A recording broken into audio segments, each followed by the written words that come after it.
राधे राधे राधे कृष्णा। अभिनंदन अभिनंदन। एक बड़ी प्यारी बात कही जाती है कि फर्क ये नहीं पड़ता कि कौन साथ है और कौन साथ नहीं है। फर्क इस बात का नहीं पड़ता कि कौन साथ है या कौन साथ नहीं है।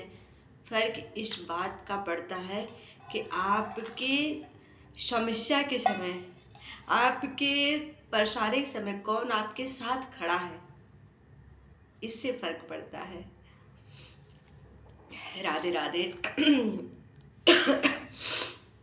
आज मैं आप लोगों के सामने आप लोगों से साझा एक कहानी करना चाहती हूँ। मृत्यु, जैसा कि सभी को पता है, अटल है। जो इस भूलोक पे आया है, जो इस शरीर धारण करके आया है, सबको यह शरीर छोड़कर जाना है, यह निश्चित है। क्योंकि जाएगा नहीं तो फिर आएगा कैसे? ये चक्र है, ना ये समाप्त होगा ना समाप्त होने वाला है।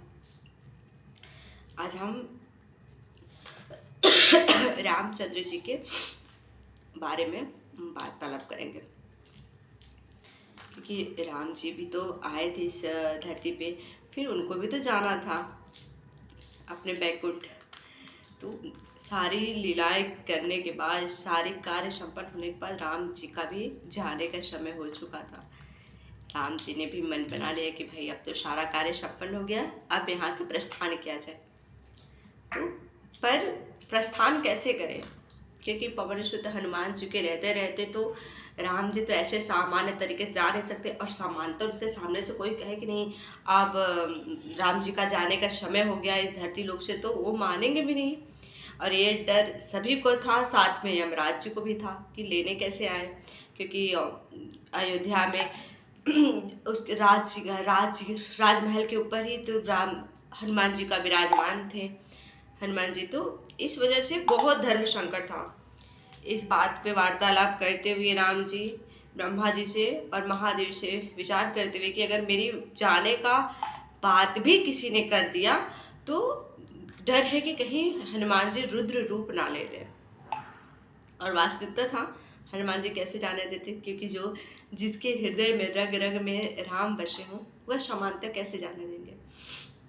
तो उन्होंने सोचा कि अभी तो ऐसे तो हम बोले या कोई भी समझाएगा, हनुमान जी नहीं मानने वाले, पर जाना तो सबको है, क्योंकि यह जाएंगे नहीं तो यह लीला समाप्त होकर अगला लीला कैसे रची जाएगी, कैसे कान्हा बनकर आएंगे। तो फिर क्या कहते हैं, राम जी ने अपनी अंगूठी एक छोटी सी सुरंग में, मतलब छोटी सी छिद्र थी, वहाँ डाल दिया और हनुमान जी को आवाज़ दिया। उनको बोला कि आप देखो यहाँ पे मेरी अंगूठी चली गई है, आप इसको लेकर आओ। राम जी का आज्ञा, छिद्र इतना छोटा सा, अब हनुमान जी क्या कि तुरंत एक मधुमक्खी का रूप ले लिया, इतना छोटा सा रूप अपना बना लिया और सुरंग के अंदर चले गए। जब अंदर गए तो पता चला ये तो बहुत गहरी सुरंग, इतना है कि यह सीधे पाताल लोक से ये नागराज लोग पहुंच जाएगा। पर हनुमान जी आज्ञा है प्रभु का, तो वह आज्ञा का पालन करते हुए उस सुरंग के अंदर जाते रहे, अंदर के जाते रहे।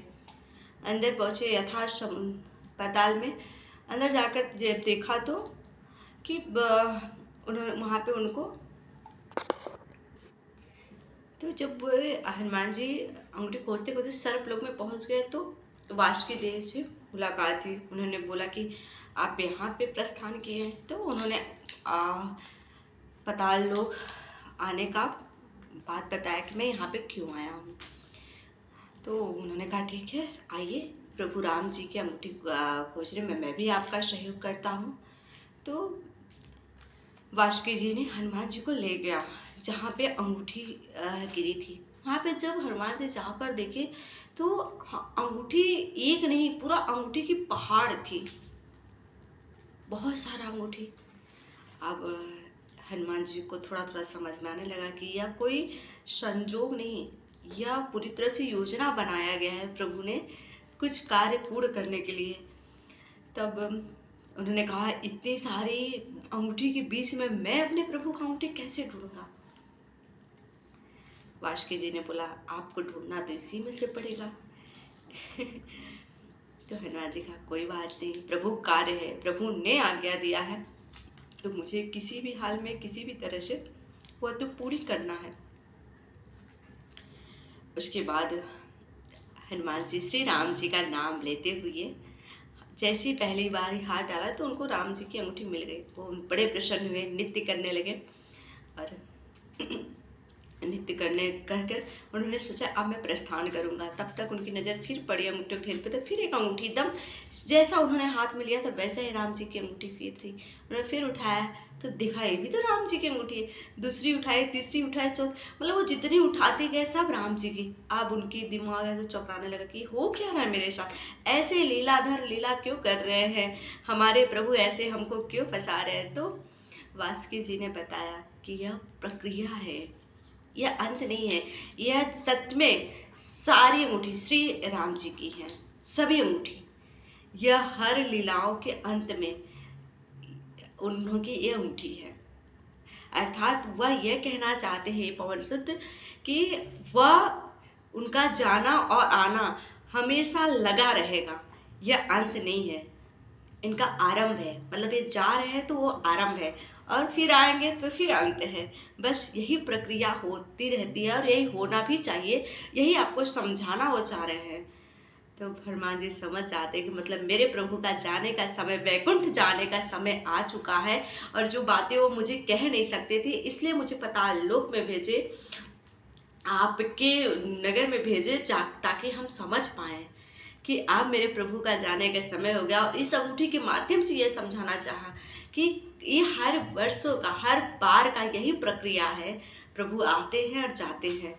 तो इस बात से उनको समझ में आया। अर्थात बस मैं इस कहानी के माध्यम से ये कहना चाहती हूँ कि हर एक शरीर का अंत होने के बाद तुरंत उसका आरंभ है, ऐसा नहीं है। शरीर जाता है, आत्मा नहीं। इसलिए इंसान मरता है, उसके कर्म, उसकी वाणी नहीं। क्षय जो होने वाला है उससे लगाव ना रखकर जो अमर होने वाला है उस चीज़ से लगाव रखिए, जिसमें आप भी आनंद रहेंगे, आपके अपने भी आनंद रहेंगे और आने वाला समय भी आनंदमय रहेगा। बस बहुत छोटी बात है, समझने की और मानने की बातें हैं। जैसा आप लोग को अच्छा लगे उसको धारण कीजिएगा। जय श्री कृष्णा, राधे राधे।